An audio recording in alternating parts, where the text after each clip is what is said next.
Good afternoon, everyone. It's my privilege and my pleasure to be welcoming you all on behalf of the COP28 United Arab Emirates Presidency and the United Nations Environment Programme School Coalition and Global Alliance for Buildings and Construction to our side event over here, which focuses on passive cooling and nature based solutions for building comfort. I'm Shikhab Haseen. I'm a senior advisor for the UN Environment Programme School Coalition, and I'll be moderating the session today. The way we're going to go through this is that we'll have a build up presentation followed by a keynote speech. And then we'll have a very short panel discussion where I do want to open up the floor for questions. So please think of what you'd like to ask. A fairly esteemed set of experts who are with us today. And without further ado, actually, I'd like to hand over to Mr. Omar Abdulaziz, who is Assistant Professor at the Department of Mechanical Engineering at the American University in Cairo to walk us in setting the stage of what passive cooling in buildings really is about today. Thanks, Omar.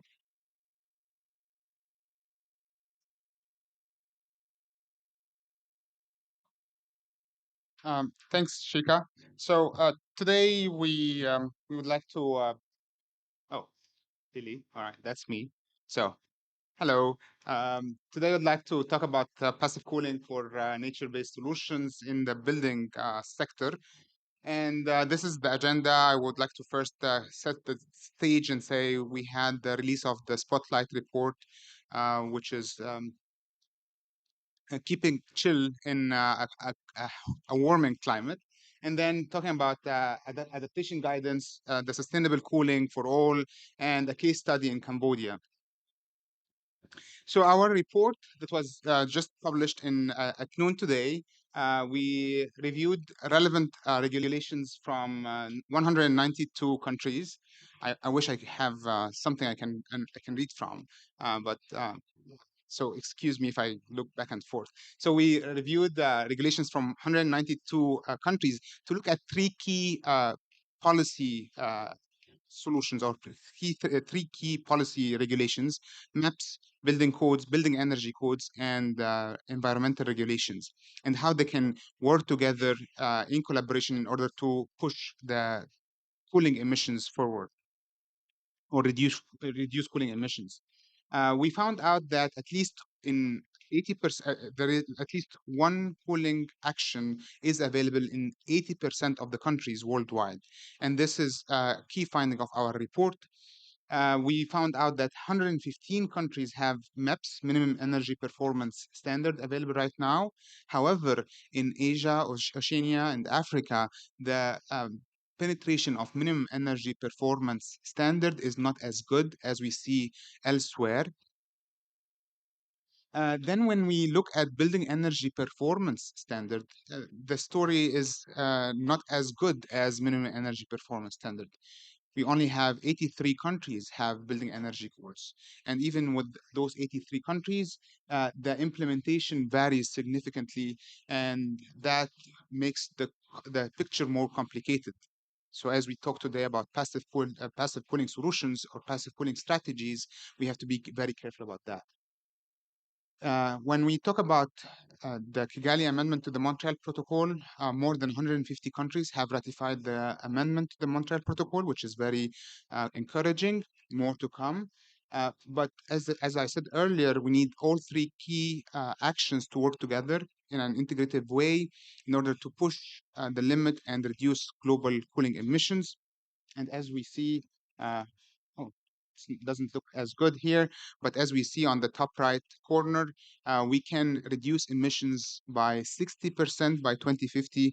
And if we decarbonize or fully decarbonize the grid, we can reduce emissions by up to 96% compared to business as usual. Now, how do we reach the near zero cooling emissions? I think first and foremost, the first thing is how do you bend the curve? How do you reduce the demand for cooling? How do you reduce the demand for mechanical cooling? It's passive cooling strategies. Our report have found out that with passive cooling strategies, we can reduce 24% of the demand for cooling by 2050. So 24% of cooling, that is up to 1.3 gigatons of CO2 emissions equivalent. and it can save consumers up to $3 trillion of equipment. So you don't need to buy $3 trillion worth of cooling equipment by providing the right sized passive cooling equipment or making building look more efficient. Also, we want to have higher energy efficiency appliances. And what we want to do is we want to have an average energy efficiency globally 3 times what it is right now. Technologies exist, so we are not reinventing the wheel. There is nothing new. All we need to do is just push the limit and have the average energy efficiency 3 times what it is right now. Of course, to do that, we need regularly updated maps and we need financial instruments to enable those who cannot afford technologies to buy more efficient appliances. And finally, we need to integrate the minimum energy performance standard into the building energy codes in order to add the criteria for phasing down the refrigerants. And finally, the final step into this 60% reduction in building energy in cooling emissions is this faster um, phase down of high global warming potential refrigerants. Some of the key messages from the report, I'm not going to read them all. The key messages are out on the website, but a couple of things that I would like to highlight here. Um, Maybe there is a huge potential, $22 trillion of savings in the power sector alone if we engage with energy efficiency in the cooling sector. This is enabled by efficient buildings using more efficient appliances. Also, there is governments should deepen the efforts in their regulatory development, and that basically starts from the NCAPs. And finally, finance is very important because we cannot unlock those savings without having the financial or the finance flow upstream. All right, so passive cooling strategies. Of course, you need passive cooling in order to reduce as much as possible of the mechanical cooling. And then what you do with passive cooling is that you bring thermal comfort to low income population who cannot afford cooling. But here is the fun thing. I asked Bing or artificial intelligence to draw passive cooling strategies for me. Those are the four designs that Bing or the AI got for me. This is contemporary designs, blended designs where you see nature-based solution into into contemporary designs. You see large windows, you see green roofs, you see shading, right? You see evaporative cooling, exactly what we want in passive cooling strategies. So AI knows how to do it, right?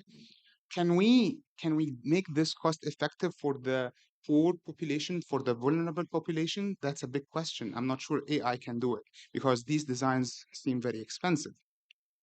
However, there has been case studies where we were able to implement some of these strategies into low cost or low cost housing.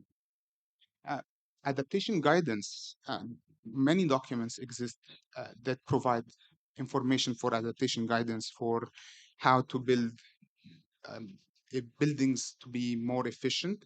I'm not going to again go into details here, but the foremost important thing is control heat gain, solar heat gain. How much solar energy comes into the building, how much solar heat flows out of your building.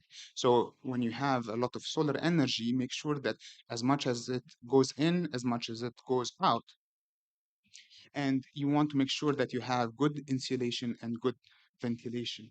Of course, for different parts of the world, there are different strategies. If you are in a hot climate, it's different than if you are in a hot, humid climate, and if you are in a hot, dry climate. So again, this kind of climate-based solution. So there is a microclimate that you need to understand, and designers need to understand what are the required solution for their specific areas.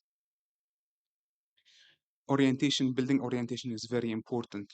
People in the old days, they would just plan their buildings without considering what is the north face or what is the south face or what is happening, where is the window glazing. So it's very important to consider things like that.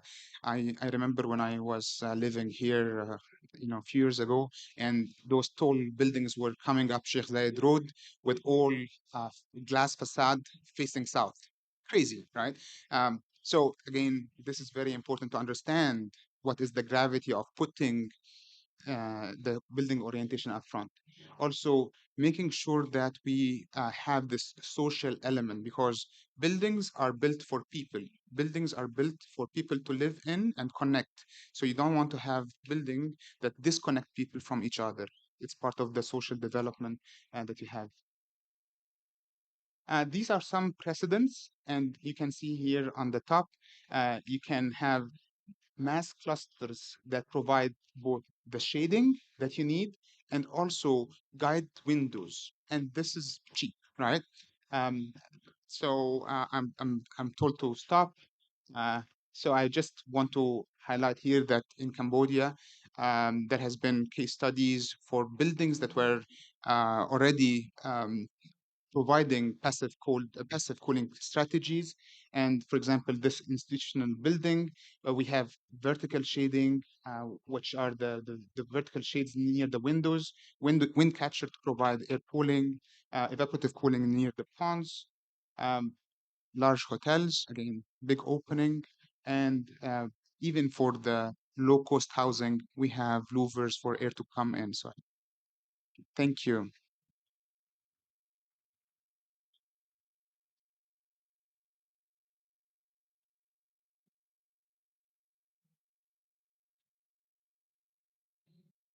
Thank you so much, Omar, and a huge congratulations on the launch of the report today. I know it's been a year of quite a lot of effort that's gone behind it, but I think the results speak for themselves. And with that, I'd actually like to invite Ms. Patricia, who's the head of Section Migration and Forced Displacement at the Swiss Agency for Development and Cooperation, which many of you might know as SDC, to please deliver her keynote address.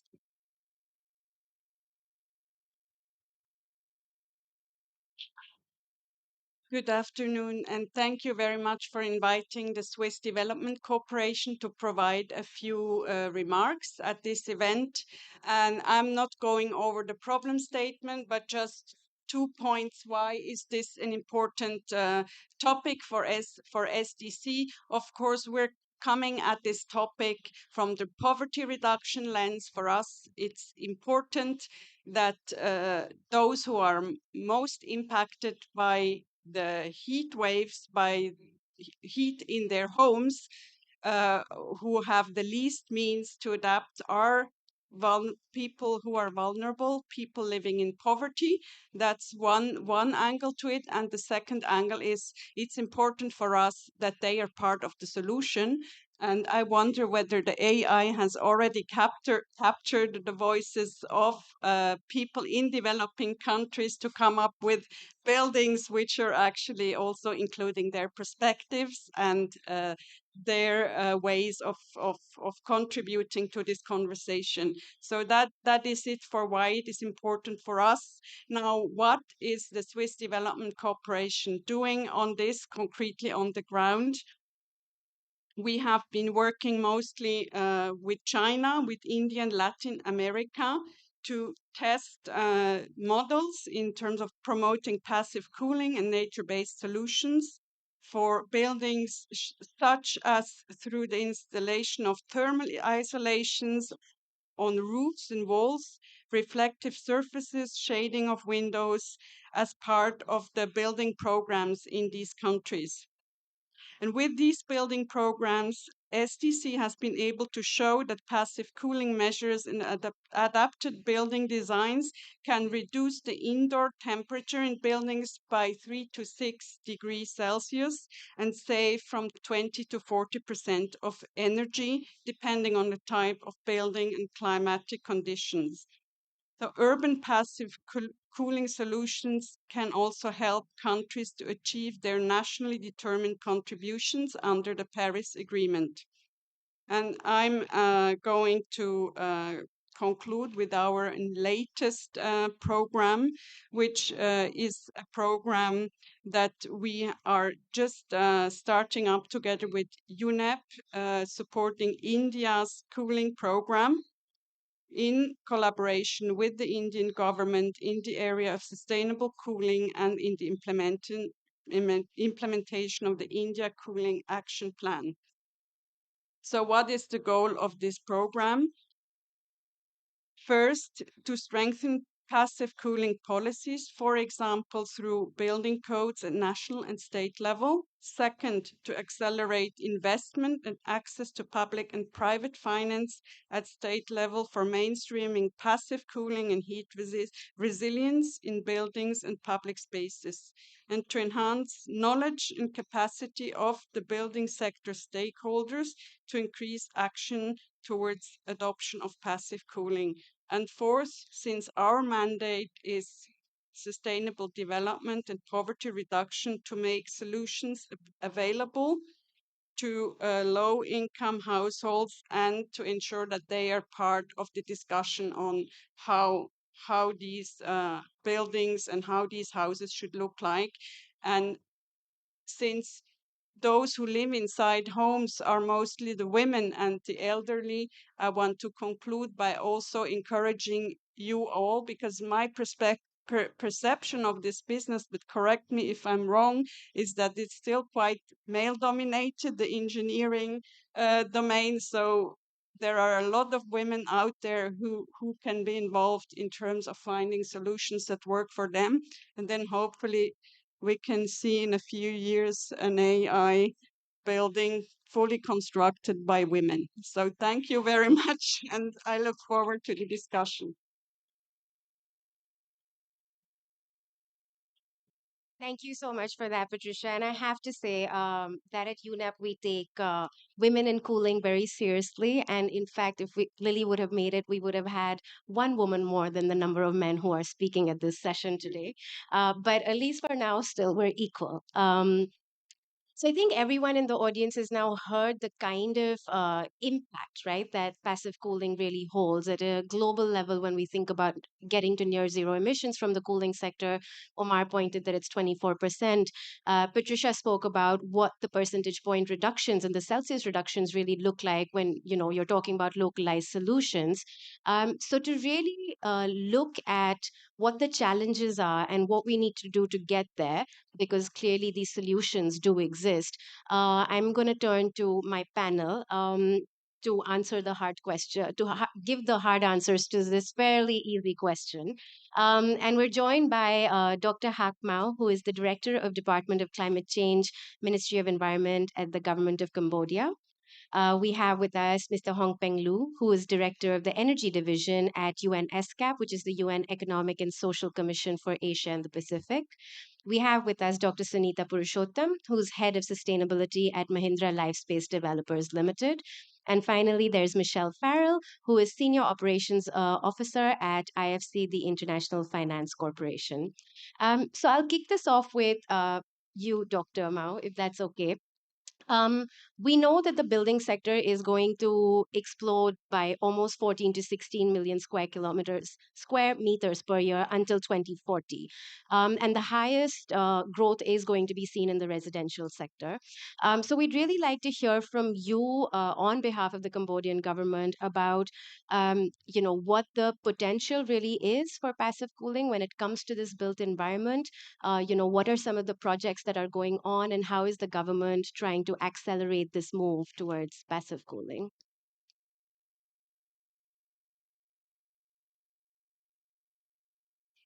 Hello. Thank you very much. First, on behalf of the Royal Government of Cambodia, I would like to express my sincere thanks to Global Alliance for Building and Construction and also UNEP coalition, coal coalition for inviting me to share the experience from Cambodia. When I heard the word passive cooling, I feel like we used to hear the word industrial revolution, but why don't we call building revolution? when we look at the history of the people, we're living in a very nature-based solution and moving to more compact and concrete building. And similarly, our country also, we used to live in very big space, but because urbanization and architecture design, we live more smaller space, and that's why we need to think about passive cooling design and so on and so forth. For Cambodia, it's similar to other countries around the world. We impact by climate change. Of course, we are the most vulnerable.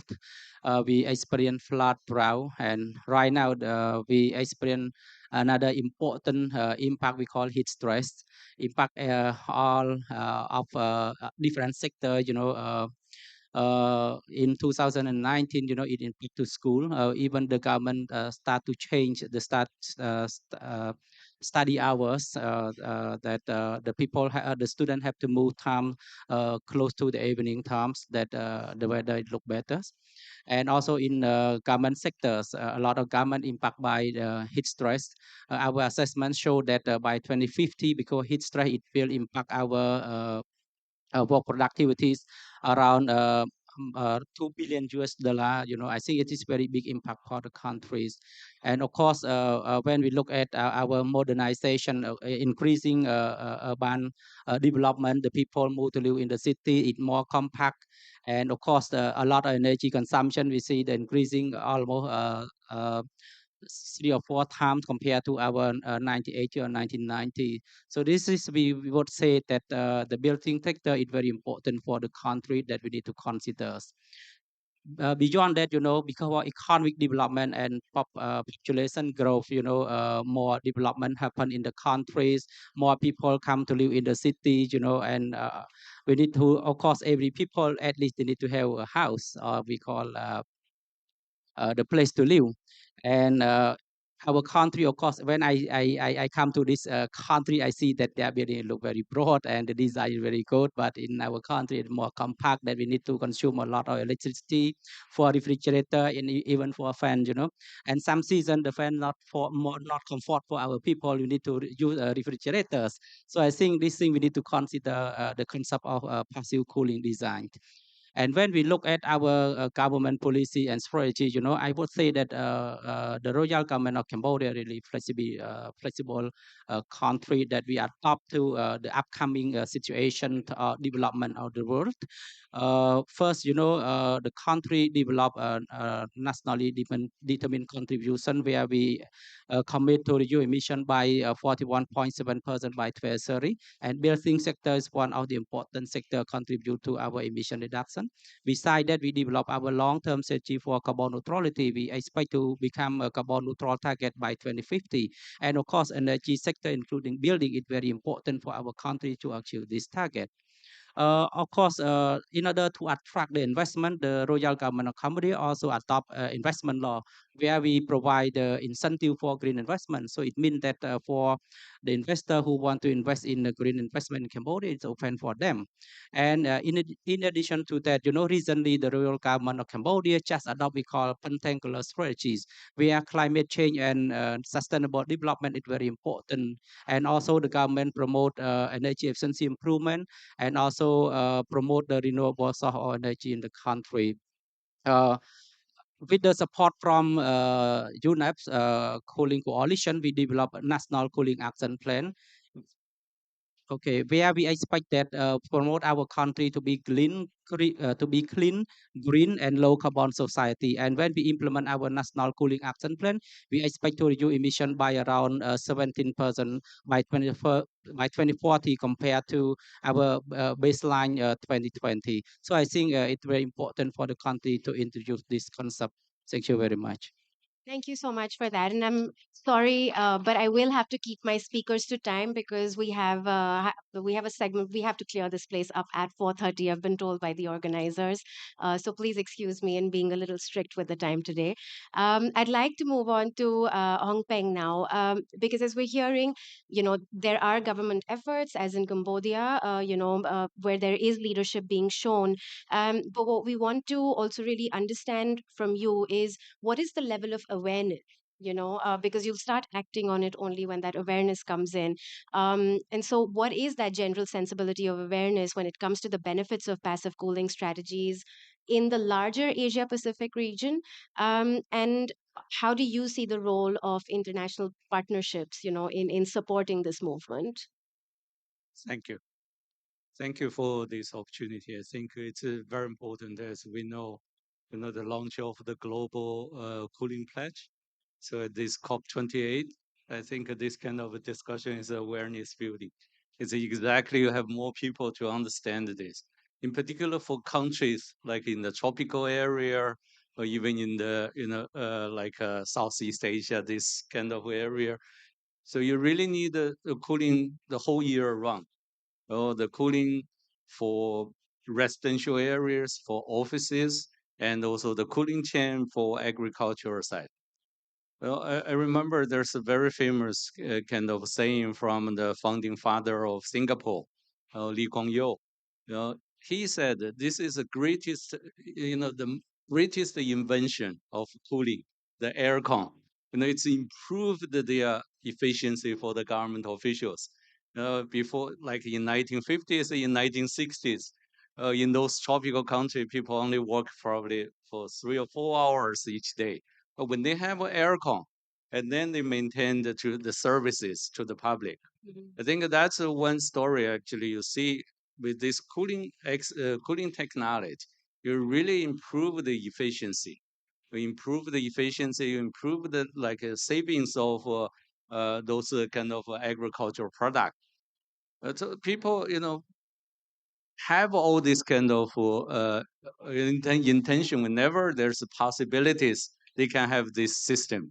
And if you see along this increase of the income for even rural areas in Southeast Asia, and more families they want to have a air conditioning system. But the issue is how we address this from the efficient part, from like use the passive cooling technology, and to reduce the energy consumption, to reduce the greenhouse gas emissions. From the residential sector, I think it takes already quite a large amount of energy consumptions. So there's a great potential. If you see along with this increase of energy consumption from the residential sector, Yeah. but then how you just maintain this, how you improve the existing efficiency. So the passive cooling technology will be the most effective way to use the natural resources, natural conditions to meet the demand of the cooling. I think the good example Omar gave in this, even traditionally, if you see a lot of buildings in Southeast Asia, they already consider how to use natural resources, to reduce the consumption of this or reduce the temperature. But I think from the awareness building, there are a number of aspects we have to consider. One is how do you regulate this kind of buildings? The passive cooling, you really need, to improve or to revise even the current building code. So that's where, you need to think about, with the local conditions, what is the best options. And secondly, I think most of this passive cooling some places could be 100% of passive, but most of the cases probably will be a hybrid. You use the technologies. What part of the technology is passive, like you use natural kind of cooling ways to do it, but you still need electricity consumption but to reduce the electricity consumption. But where the electricity come from is also very important. So if you use solar roof, you use the heat pump, that will reduce definitely the electricity consumption from the power grid. You just use even your own roof to generate the electricity and also to reduce the consumption of from the grid and also reduce the greenhouse gas emissions. At the same time, I see this is the new concept accepted by more and more countries and to or more and more groups to accept this. So that's really you need a cooperation. I think the examples in Cambodia, within Cambodia, you already have a number of the pilot kind of buildings. That could be also a good demonstration. But even in regional level, there are different buildings with the different technologies, with the passive technology, like in Thailand, in Singapore, in most of Southeast Asia countries, they have this kind of applications. So I think a regional cooperation through good practices replication will be very effective way. And also, I think the platform we work together with the UNEP and with the country will provide opportunities for capacity building for share good practices. So we'll be happy to continue this way. Thank you. Thank you. And yes, we look forward to the support and the good work that SCAP has been doing in this space for a while now. Turning to Sunita, if I may, you're with Mahindra Life Spaces and have been working on quite a few sustainable development endeavors, in the real estate space. What are the kind of challenges that you face, when it comes to being able to really implement in a commercial sensibility, these passive cooling measures? And also, as a company, how do you take those strategic decisions, excuse me, to be able to do that in a country like India? So thank you so much. And thanks for UNEP for providing this opportunity. It is a very important topic. And I think for country like India, India knew how to live with heat and humidity, and the homes were designed to be climate responsive, and that's all indigenous knowledge. But with new materials and extensive use of concrete and glass, those sensitivities and sensibilities have also disappeared from the commercial sensibilities prevail. So how do you work in this difficult uh, you know environment and change the mindset back Yeah. to climate responsive design? So to what the professor from Cairo, he mentioned that how different climatic zones have to follow certain ways of doing design, and it's important to use those principles. So what we realized was the first challenge is to get the design team to understand it from re-understand it, how to design buildings using orientation, shading, the wall to window ratio. So it's orient, reflect, shade, insulate, Yeah. because insulation becomes important, and open and ventilate.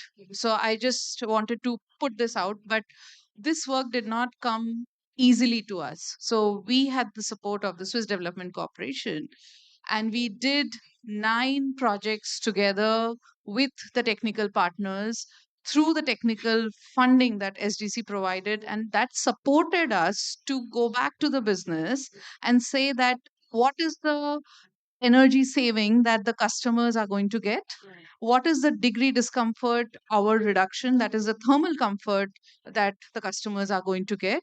And then we were able to make the business case and develop India's first net zero energy building in Bangalore. And this is I mean this is because we were able to overcome the challenge through reorienting the design team and the internal functions to see the benefit that the customer gets out of it. What was the other question?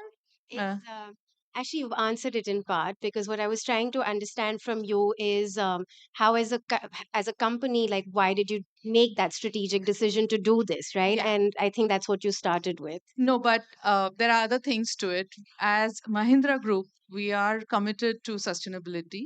That's the RISE philosophy. And we want to be uh, planet positive, Yeah. trust positive, and people positive. And how do we get there? And we have goals for reducing the energy consumption and water consumption, getting to net zero water, getting to zero waste to landfill. So it's important that we align. And Mahindra Life Spaces, since 2013-14, we have been 100% green. So that's the reason behind doing it the way we do it. Right. Thank you. Turning to you, Michelle, not every country has a local leader like Mahindra necessarily. And IFC does a lot of work extensively in this space across the global south. And so, what are the challenges that you face when you're dealing with local private developers?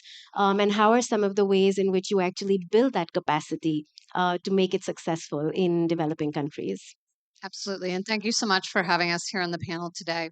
I want to reiterate what our keynote speaker said. Vulnerable populations and women are disproportionately affected by the effects of climate change, and people often have to choose between staying cool and other necessities. So, passive solutions are exactly what is needed to address these challenges. Now, I want to talk about some of the solutions and ways that IFC has been working in this space due to things like lack of awareness, lack of technical capacity, perceived ineffectiveness, or even the inability to use advanced performance energy modeling tools, leave people in a space where they're not able to assess these passive solutions. One of the programs that we are working specifically with, thanks to the seed funding of the Swiss government and our UK government donors, is the Edge Green Building Certification System. This is an easy to use online tool that you're able to assess the performance of a building and apply green building solutions that really prioritize passive design and optimize it, keeping costs low. This is really what we need to do to drive it in the market: low cost passive solutions. We also need to understand what's happening in the area of finance. So we have a program called Tech Emerge. We've worked with over 30 tech innovators and matched them with over 40 adopting countries with over 60 pilots and field tests. Now, we had original funding of this program with only 8 million in finance and technical advisory, and this resulted in, which is IFC's mission, to crowd in 64 million in financing raised by these innovators. So we're now working to drive this even further to get more funding for passive design solutions. We're currently working with the UK's Department of Energy Security and Net Zero to redesign and expand funding to support this exact sector. Now, our technical support to date has largely flowed through some of our successful programs such as EDGE or Tech Emerge, but now we're working to approach additional donors to establish some dedicated funds that will give us the ability to do broader and more upstream technical assistance to build capacity in this area. We're also working with UNEP and the Green Climate Fund to design a specific private sector focused grant and blended finance facility that will work on regulatory standards and creating an enabling environment. And we would use this grant funding to create a pipeline for development and blended finance for de risking and increasing the affordability of these types of interventions. And to bring these two pieces together, if we talk about cooling, and though cooling was not separately tracked as part of our green buildings work, we do plan to deploy concessional finance in this area. But to take a look at IFC's Edge Green Building Program, we have had a very significant uptake, and we have enabled over 63 billion in green certified construction. And this is an area where efficiency improvements often materialize as more sustainable cooling through these passive strategies. So we're working across the sector. We're really driving to make this the solutions. And we do feel that this is really the next step that we need to do in keeping the costs low and keeping people cool in the future. Great. Thank you so much. Because we're very short of time, I actually want to open up to the audience if there are any questions. And if not, I've got some more for my panel. Okay, it doesn't seem like everyone. Oh, you do.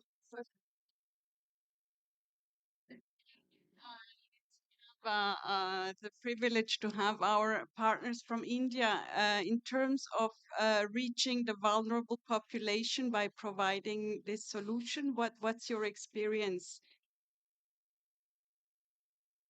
So we have actually developed India's first platinum certified affordable PMAY, the Pradhan Mantri Awas Yojana's project in Avdi.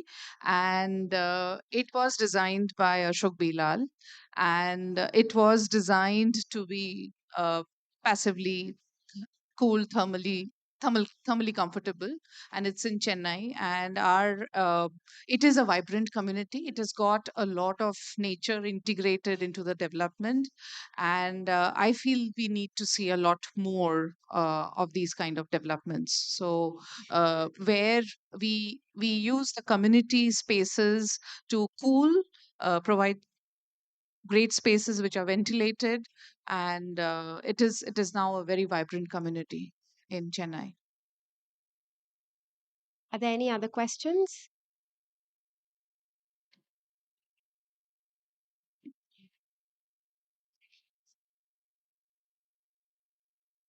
Hello. I would like to know how do you plan in a large scale passive cooling strategies? How do you plan who is the first user to be yeah to have this passive cooling measure? Because like how do you choose who are the people that will be the first of having this passive cooling in a large scale program? Thank you. Yeah, sure. So I'm trying to understand. So if you're looking at a city scale and you want to identify who are the people, uh, and uh, I mean, there would be, in a city, there would be different types of developments, plus there would be public infrastructure. So one of the things that we try, because we do cities as well, we try to do is integrate nature-based solution to prevent urban heat island effect, provide cooling and shading strategies like exactly it is done in Expo 2020. So these are some of the strategies which are done in the landscape and the public spaces.